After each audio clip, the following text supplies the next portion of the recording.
Museveni tambanga kusente for 9 years. Was tambanga kusente.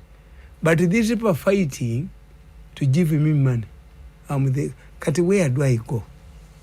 And where do I go?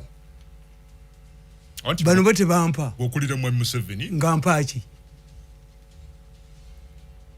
I hear these people talking about a ministerial job. Let anybody bring me an appointment. I will shoot him in the head. Minataka pesa. Akugambe meeting yetude one for 2 days. Ila webali. Bafuti Tanzania bafutewa. Ndugu yangu kutoka Tanzania na Kenya karibu. Lakini mimi nasema mimi nataka pesa. Kuenda kwa duka banauza. Anauza nini? Wanataka kununua nini? Banauza gari. Zinahitaji drones. Unataka kununua drone? Nunua moja. Pata gunia. Gunia. Not a single kutia. Put it there money. Endeleza gari kwa Entebbe Road. Kama unafika Zana,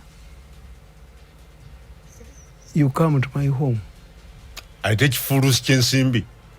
Azikola kama nafika kwa geti yangu, piga simu yangu, mnajua simu yangu. Endeleza gari ndani ya geti yangu. Wacha kila kitu huko, kimbia. I want money. Ogambi waliwo bowulira bogera kwa meeting ya today weri emazewa ne weekends abafalume ono bayogeddeko nayo waiso natwala yengalabiye bamuleta talinya owa military intelligence omusajja bamugamba mbo these people planning to arrest you oyo mufalume. To arrest who? Naganti if they arrest me then they will not have a plane moving in any sky.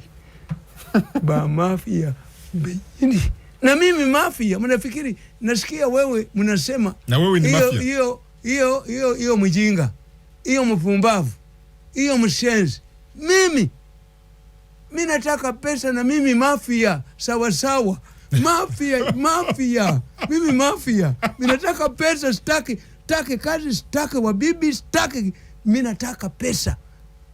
Endesa gari kwangu. Ogambye oyinabo nyumba yangu. Oyinabo ulira. Mbawulira. Abatesa ku. Meeting ziri wanezi. Government Mirundi is going to be flooded. Bagala kumpa said. Chobola kintu nakikunamira. They want to give me money because the president gave me money. Nebazi kuwata.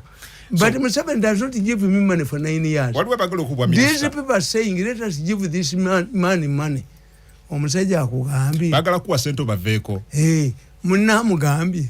Gende wa Museveni mwageni na mugamba Museveni tasonyiwa oli mumanyi wange yenyini neta genda kusonyiwa mumanyi tasonyiwa otegedde amutegeera nnyo nti president yalifutize ban singa mumumpa ne sente.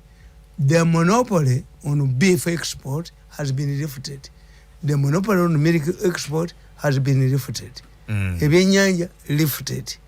And two, the president has directed the Uganda Revenue Authority to start investigating people who don't pay taxes.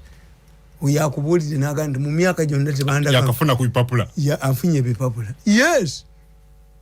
Ngoba kubye nnyo. Gwe kana bizala. Ndikoja kumpa simanyo bwa njogala ndabali nnyo wange mu ba mutayimba mu. Ngabo mwanjoka. Bakubwa minister kwa mitamani. Mbera advisor ne buchaman minister. Ne kusasira. Me, Mbana Somerachi. Why did I go to the university to have a master's degree? Oli presidential advisor. I just respect the president, but when the president retires, that title will be expunged from my records. I told my children, senior advisor. I cannot die as an advisor. That was intended, is a post was intended to humiliate me. Ngantula ne buchaman. Nekusasira Mbana Somerachi. If I can do a job that can is done by a person who never attended the university, then what am I? With your masters? Advisor mu Uganda is a welfare job. Tuyina olya. Sotokola. Sikola. That's the political jirikiti basula ko mbwa. That's welfare. My vibrant nali ninyeyo kati soma akatabote. Ngenda kusoma. Kasimu oli mukulya kasente. Yes. Me am not an advisor to be quality expand. Okubijja mbyafayo. Mbyafayo byange tekiribeera. It was intended to humiliate him. Senior media. No, it's not there. To sit with the people who never went to school.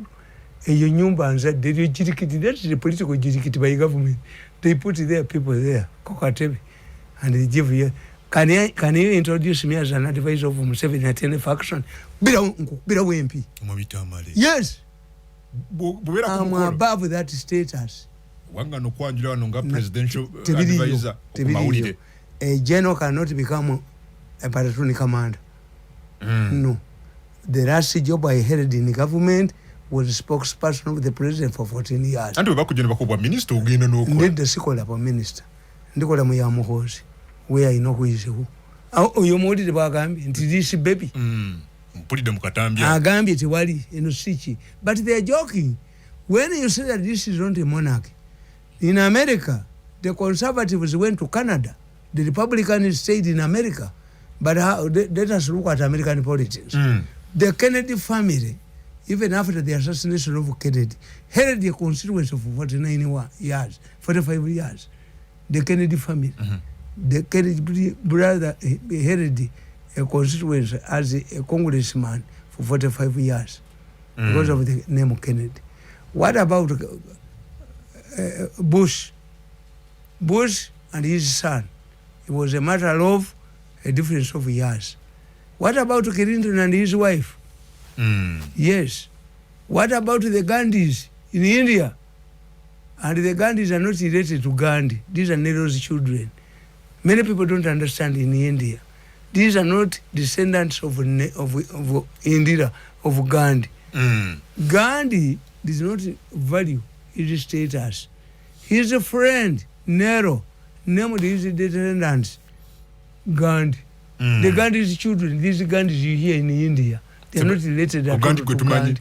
Gandhi wenagama nti ntumi omwana muhozi. Oh. Bagandi si bana bagandi. Si bazukulu bagandi. Bazukulu ba Nero. Nero yali mukwano gwa Gandhi. N'atunulya Gandhi ng'erinnya eritalira bamuvali. Ye n'atuma n'amubulamu be bayindira Gandhi. Rajiv Gandhi, Sonia Gandhi. Sonia Gandhi married Rajiv Gandhi at Oxford. Is an Italian woman. Nebabu yafa, an Italian in a country of 1.5 billion people. She became the de facto leader of the Congress party. Nga mu Italy. Nibakadde bibamamanyi. Okay. Yamusanga mu Oxford. What about the Bhuttos in Pakistan? What about Uhuru Kenyatta? Kenya. Yes. So, in politics is a name and money. As long as you have a name and money, talk anti-republic. No. Ne jeno muhozo omulabi akedde kuwandiika bigamba abambi bagamba ekisooka atugambye nti abaali bamunyooma kati batidde bagenze kwebuke ku luvannyuma lw'okulanga revolution. Yes. N'atugambye nti saawa yonna bagenda kulangirira enteekateeka z'ebyobufuzi mu kaseera konna. Ni munnamagye ayogera bino. Asoma akatabo ako. Amateeka nyumba ya Nabbubi ekwata bukabuka butono. Law is like a cobweb. It only traps small insects. Genda omukwate kale. Genda omukwate. Genda omukwate. Munnamagye General. In Africa, the law is like a cobweb. Era Baganda bagezi akuga nti Omuganda taba na mpisa. Ava mutoyi n'akwata mu mmere y'onoogiri. Ate abagagga n'Abaganda bwe bali. Baganda baga nti ate Kabaka abalangira baba n'empisa. Kyova olaba Kafeero yayimba n'agamba. Kafeero yagamba nti Kafeero yayimba oluyimba n'agamba nti sibuli ayaniriza abagenyi tekuba omusaayi gwa lujja nga bano bambaleese bawulira kati mbaleese ali Mmengo yanyokula ssente Kabaka yadduka katabaako njagala genda katabo kano napulitikitinga nakuba ekopi 15 zaweddewo kati ngenda kuba omutwalo gumu akamukozi nakubya emitwalo 2 nesimulaba. I don't see Muhozi. I don't know him. In fact, if I was a con man, abantu bannange bajja tutwale wa Muhozi. Omanyi abantu bano bafuna baagala kulya tubabulira ebyo kaza president yajawo emisolo n'atugobera akafedede kano mu Kampala n'akagobamu akatawanya boda ako akawumba tutu omanyi buli ministry yonna tumwebaze gye yakoleramu erimu ebizibu musajja omuwulidde bwakyayogedde ku mwanyi pulidde ku kyemwanyi naye baba bajjamu eti musajja mwogeza Leero kwenti aga nti nga tuswala fena nga tuswala eddwaliro libalemye nti mwanyi ezigenda okupalangenga eggwanga mugundi. They must prepare for him. Okay. This politics is going to be locked by government scandals. Katono nyo today wali. Kati mayinja yazeyo. Today now onzija. But again kujendo muhozi. Leero ya hintinze kuchoku launching a political program. Listen, I will soon announce our political program soon. Tewacha alinsonyi. Akatambe toka wulide. Umusajja agambe tuyinza kukiriza baby kutufuga. This is not a monarchy. Obutimba bujingirire musajja namugamba lwaki tetugenda wamu naga nti alika tulina okubaba kambwe nnyo kubanga bwe tweveera agenda ajja kutukwata naye lwaki togenda wa musajja netumwetondera kubanga welinki omanyawo kyabadde ayogera omusajja tuyinza omutta era tukiina mu political science batugamba nti abavubuka babiri bali bategeka okutta kabaka n'abakwata n'ababooza bavubuka mmwe mugezi mwagajjeewa okutegeka okunzita muganti ati wali twatudde butuuzi twakyawo obwakabaka n'abaga nti naye muli bagezi mumbuli ekintu kyemuyinza okunkolera mbasonyiwe ne mebbatta omutwe yali mugezi okusinga omukulu n'amuga nti Ssaabasajja tugenda kutuliningira endogoyi eyabuuka nga mu nsi yonna gwolina endogoyi eyabuuka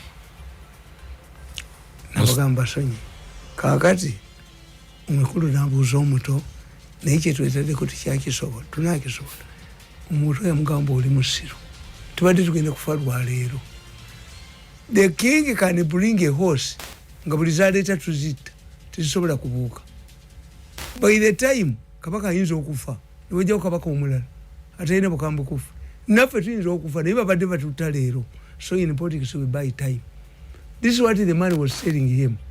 Twaki tetugenda wa musajja naffe netwefuula abawagira ono amugambi oli mumanyi wange nnyo tasonyiwa tajja kutusonyiwa tufunge kyonga owulira omusajja bamugambye ti omusajja mumanyi kasakuti tekitinga n'ategeera nti olwanyisa ekintu kye tasonyiwa. Jano Muhoozi lwaki ali so confident yagenda kuwangula obukulembeze kubanga wanagambye I consider President Museveni and Paul Kagame the best strategists when team MK wins power in this country, which we will. Where does he get the confidence? Bakugambye tuli kubuko nabano bakugambye nze nkoledde obwereere kubanga Muhoozi talina kyamba kitawe talina kyamba abasajja babo bagambye singondo tumu offloading ninga nabo arrogance gye bayina when they give me money I go to my village and I remain neutral. No, Museveni gave you 5 billion, I want it unconditionally. This is my money. You're not going to back off soon. Kwenda kwa duka nunua gari mpya. This one we call drones. Put in money. Gunia collect amakutia na amakutia elifu na lifu tegala mazike goka mzizete wange zinje mnajua simu yangu we kama mnafika kwa geti yangu kwa zana piga simu yangu muyingire ngawa ngenda baleka abasajja bakanyuka wosende abasajja bankanyugira milioni 6 nalimba kuba ngamba ninache nwanyisa nebaziweerezamu ndo kulebe mutuka ezikira omurundi ku muvi ninga abakyaba tatyambuga ya salambu ndo kulaba ekibokisinga ki n'ekyokubiri n'ekyokusatu kumakya ngendo zikeberanga sente nendowooza mulimu explosives nange nina akuuma kakebera bomu nga temuli nenkwata embwa yange negiteekako amatafaali 4 nenteka ebokisi emu nengiteekamu ennyama nengiteeka efukule kyabike tekyayabika nagenda okulaba ku bokisi eyokusatu nga bitaddeko ebbaluwa nga bigamba obwavu bwe bukwogeza giro lyakweza Tola mamotoka gyenzikidemu. Njirabya. Motoka za government ezikola. Era ne wujiza nge. Zikidde Mirundi one. Iyo Mercedes Benz yola. Ndai Mercedes Benz ange parking. Wava muno airlifted it from London. Purposely for you. Bwebera kutaka tetambula. Etambulya kukola sikuka. Bwebera kutaka. Ojitwali wa mzeyi wange engome eri. Tetambula. Teyina weita. That Mercedes Benz you see there. Mirundi one. Baga mbusagala send. Iyo Busaga, why? I need money. You want money? Yes. So you're telling pesa peke yake. Inataka pesa sitake kazi ya serikali. Na bako le miaka 14 mwampaji. Njagala send. Toyagala kifo. Ya, toileta wange bintu bya busiru ebe. No bakuwa. Na bera mpaka sifu therabutu. Soma katabo kange. You want money? Njagala send. Na politikitinga. Afene muhoza nzigire sente za. Wayagala fund muhoza. Njagala sente zokka. Era afene muhoza kyamwagala ku kiryeki. Kasa kwata mamange na mutwale wa Museveni. Mange bamukubali bamumenya ne motoka ne muyitako. Museveni tayina kyamuwa. So, kati mwasibuludde abazizi abasibi. Njagala mumboli. Namwandu wa apiriga ani yamusibuludde. Namwandu wa biriga. Yes. Mubagenze ne mufuti mwali. Aha, tayina we yabadde. Wa gundi ono. Ya Kigundu. Ono abakigundu baliwa. Ani yabasibuludde. Wa kirumira. Yes. Ono bwe yagenda yo ne kirevu ki. Ono mufuti yalimba Museveni ne kamulegera. Ngati twari consigned. Mukifa kyo kutwala abasiramu aba banamwandu ne bamulekwa no bakwata baba bamuzata ababani no batwali wa president yagenda na kirevu ki na kamulegera. Mufuti wa wapi? Mufuti wa wapi? Yagenda na basiramu abamu. Ani yasubuludde namwandu wa piriga. Ani yamusibuludde. Shiringi zimi mwanyinazi kubanga Museveni bwana alaba namwandu wapiriga ababba sente ze Museveni ajja kutegeera ntayina kyebamuwa. And that woman can be killed.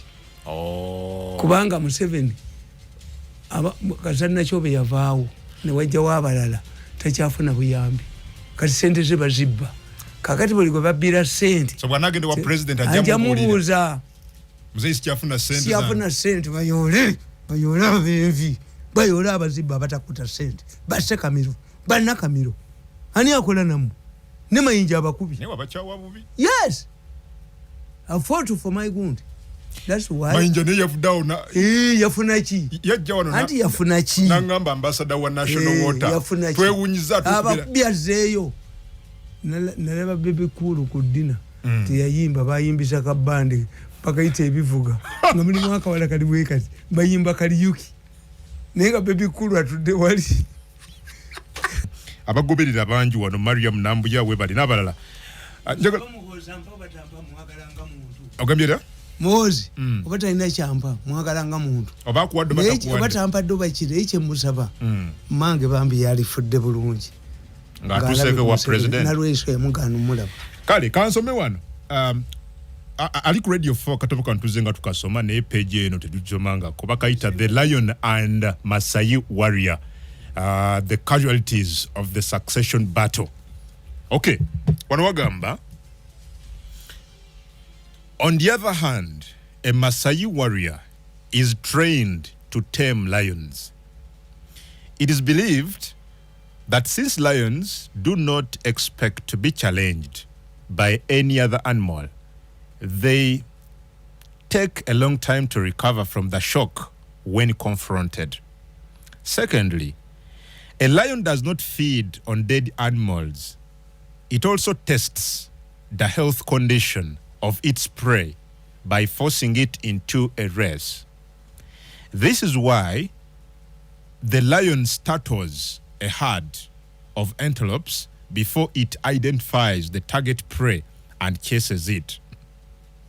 Also, before a lion eats its prey, it scans the area around to ensure that it is not attacked while consuming its meal. The Masai warriors studied these tactics of lions. They actually train themselves with lions by leaving one person to fight with a lion until they see that he is overpowered and come from their hiding place to rescue him. Learning the behavior of lions keeps them well prepared to confront the king of the jungle. Omutwe. Can Museveni tame Rwabwogo? You wrote it here. I don't know which Rwabwogo. Nino Gamba. In my book, Who Keeps Museveni in Power? I emulated President Museveni's attributes and how he defeats his enemies. Museveni is a myth. He is not even understood by many, and nobody can know his future plans. Museveni detects enemies from far, but takes a long time to act. He lures the snakes out of their holes. For example, he watched Amama Mbabazi's activities for a long time until the fall of the hammer. I always ask people, for Museveni to strike a deal with Garuga, in bracket Mbabazi's rival, and the dropping of Mbabazi, what came first? Museveni directed officials of NADS to inject billions of money into Garuga's tea business, even before dealing with Mbabazi. Museveni also promoted Henry Tumukunde to Lieutenant General. Then, it was unenergized Tumukunde who fought Mbabazi. Museveni also did not listen to complaints about General Karekehura until the hammer fell. He sacked his young brother, General Salim Saleh, from the position of the army commander and from the office of the state minister for finance. Museveni surrendered his in-law, Alice Kaboyo, when she found herself caught up in the Gavi funds scandal. Kaboyo was seen carrying her mattress to Luzira prison. Museveni openly and on the live television disagreed with his wife on reopening of schools during the COVID pandemic. The question is, why would they disagree in public?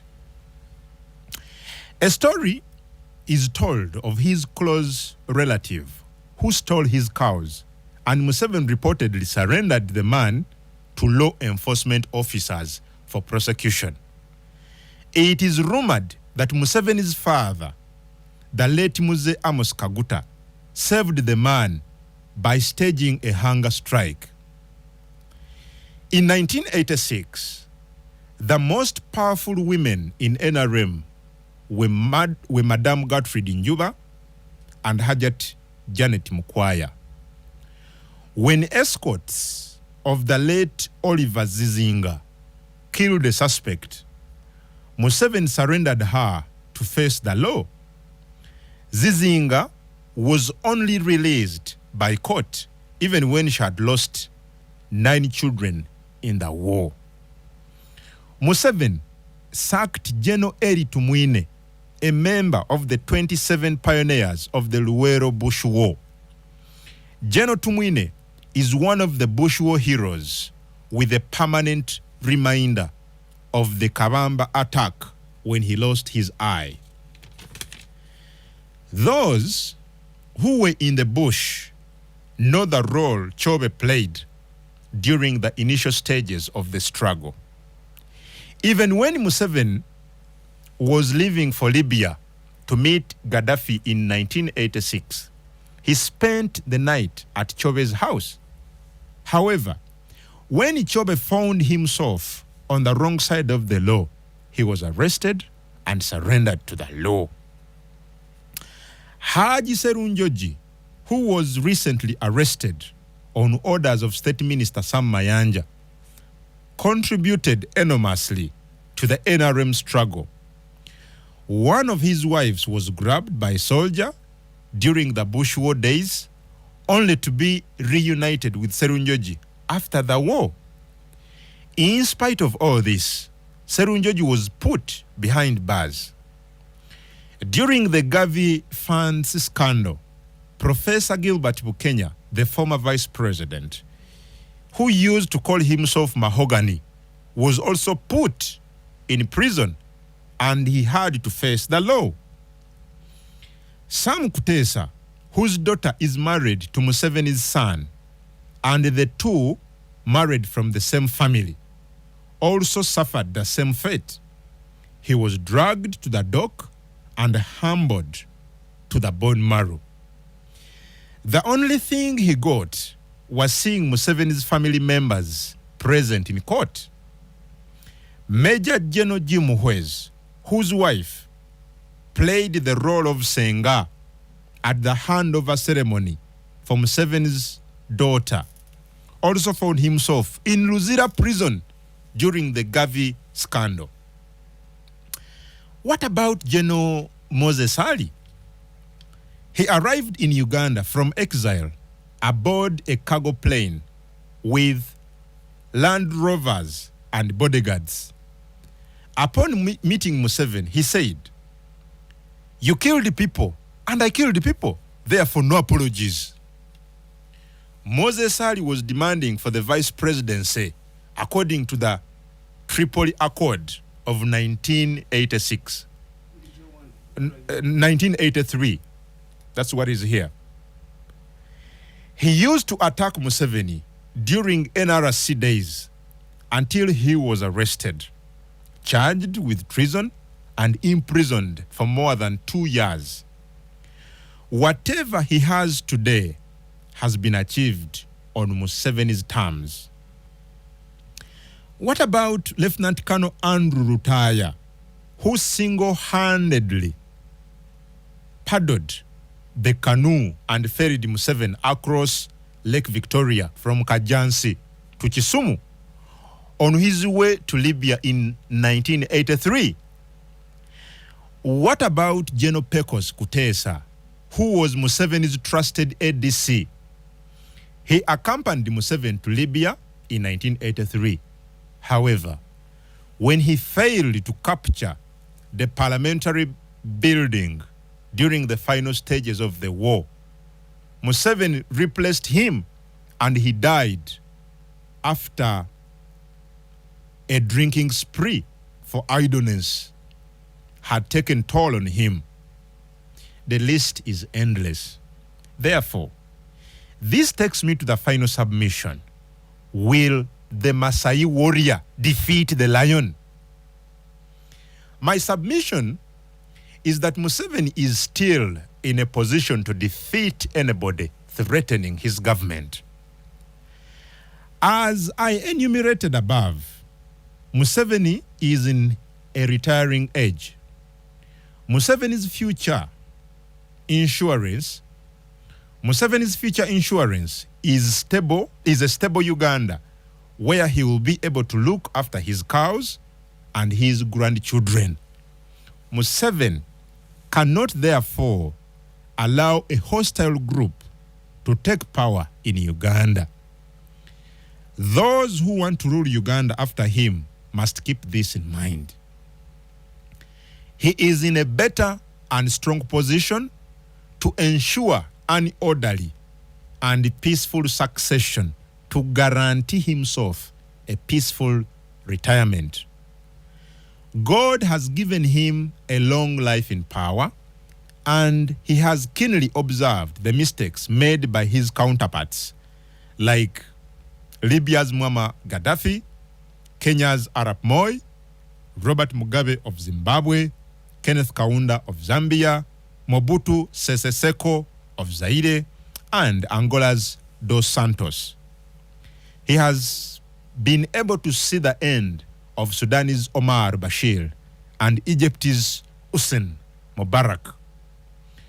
Museveni has also been able to tame local lions like General David Tinyefunza, who he observed in the bush in operations in northern Uganda and during his stint in Luzira prison.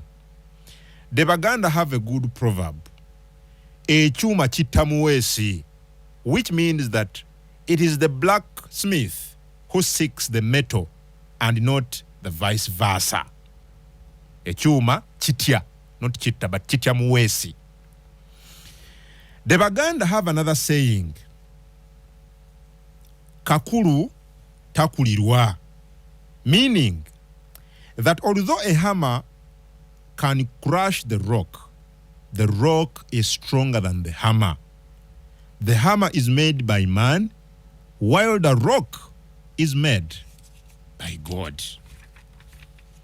While the hammer can crush the rock into pieces, it cannot turn the rock into ash.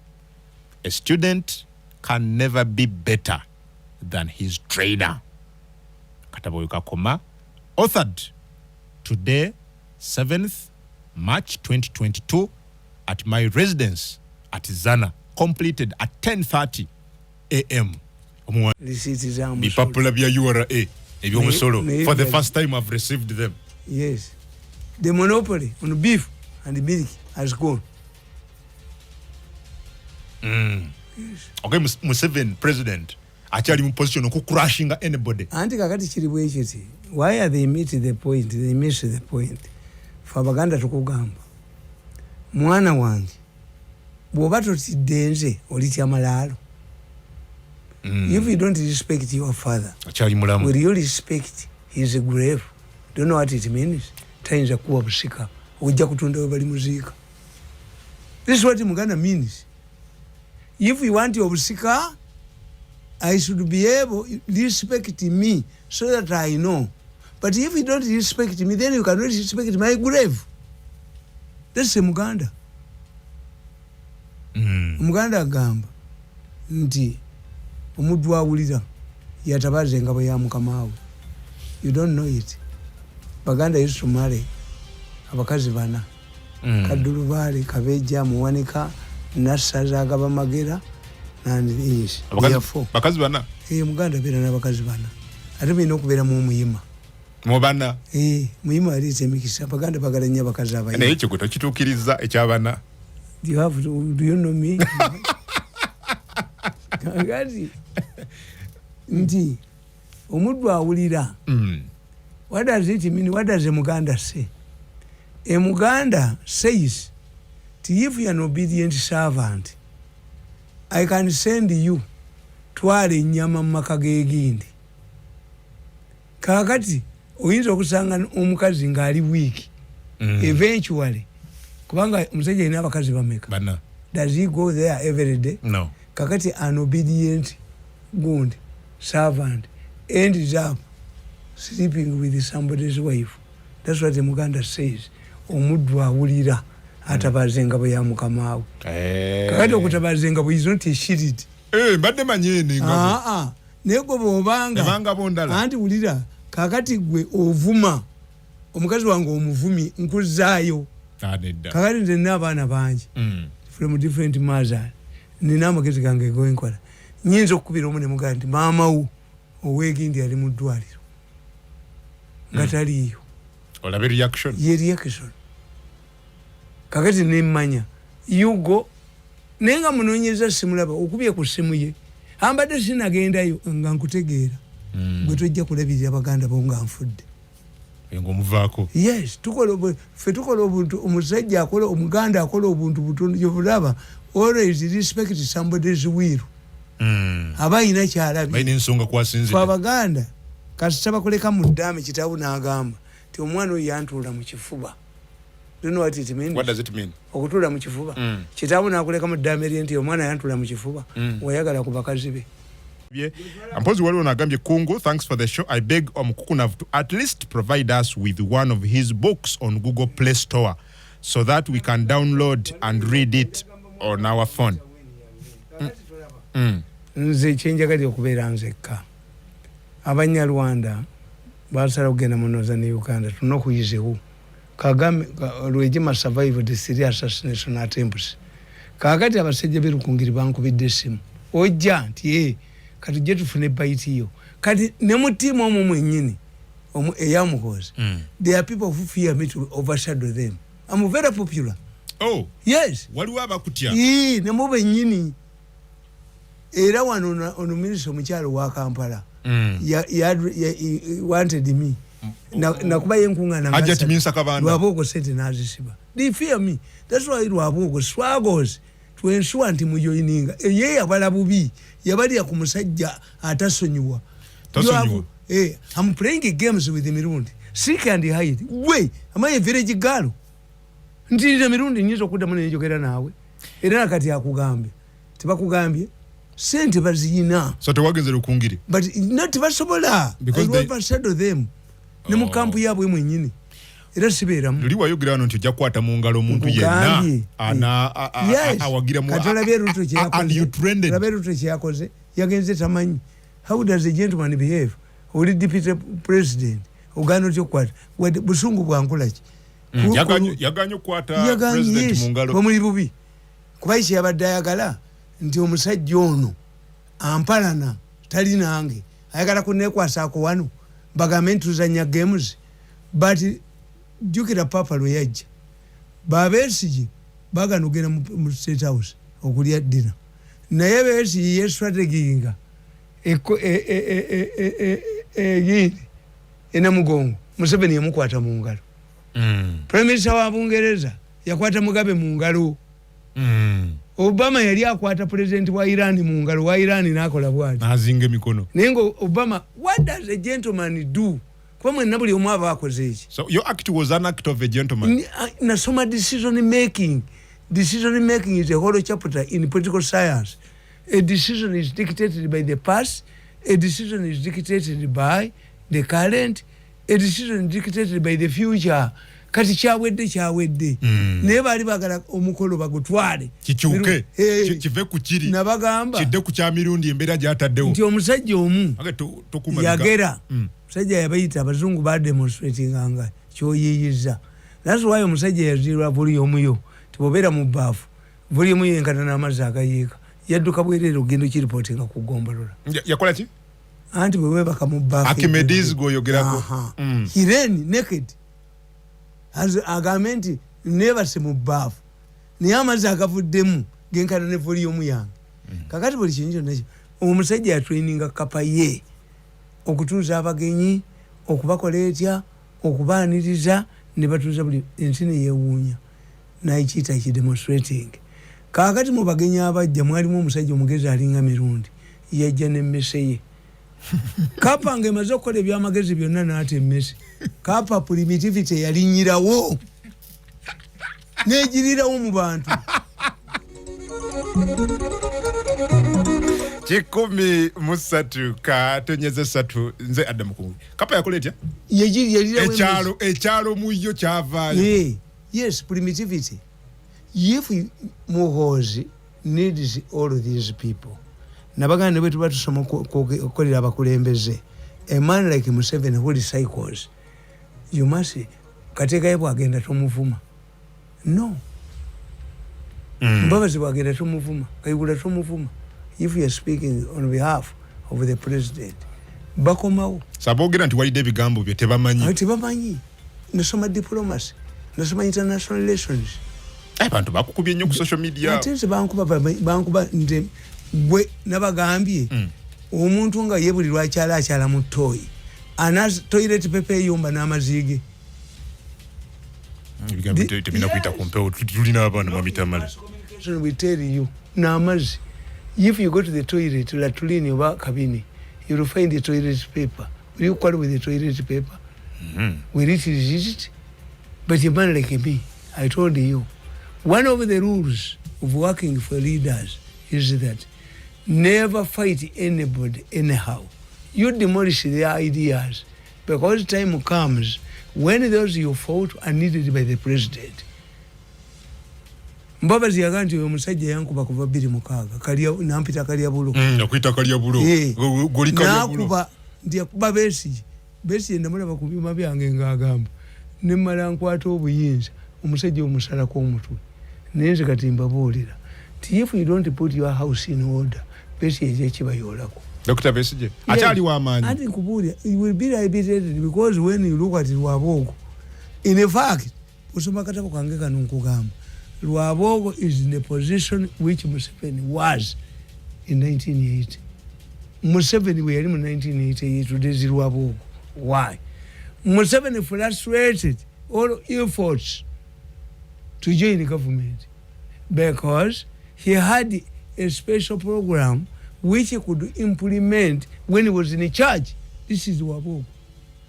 Lwabogo kanti no government infu. Netalire the jiyamba tuli habilitate it. Ya ina program yenga yali muki. Nze implementer. Yes. It can only be implemented kubacha ayagala. People to know who has done it. He has been given. To take the credit. Yafuna ministry nyanga sala was muwad. Bamu ite gomba. Nabaganje kale kino. Nakuba nacho. How can a gond send it away? Koza kuba nachobe njavuwale ne kadaga. Na yavuwala.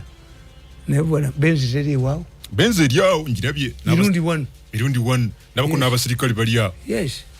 Kakati nze situsobola kunonya. So in fact, many people now coming to me. The political landscape has changed. Abantu balaga wa muhozi nabagamba mwekamba bulizi wotegera nti akaluka kubiye ba agents wote bakomawo.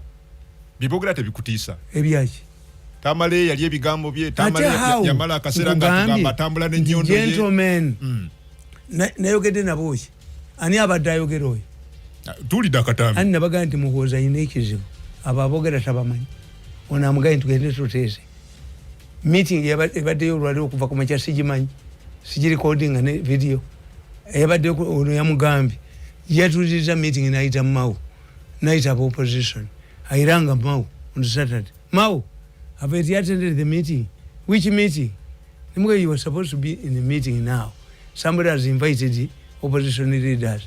Mao Nangama, maybe they sent the message on WhatsApp. Oh, but if I go there, I will tell him to support me.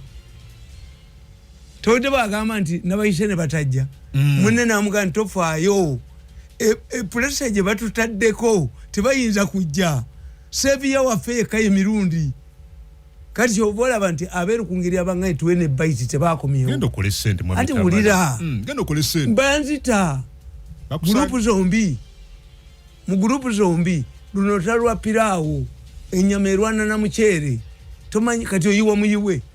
Mya irana awe. Museveni agenda okwata obukadde 10 abuwe family yange nalwesa abubbe nga nfudde bazise bampa obutwa gundi bampa obutwa 5 times kenda be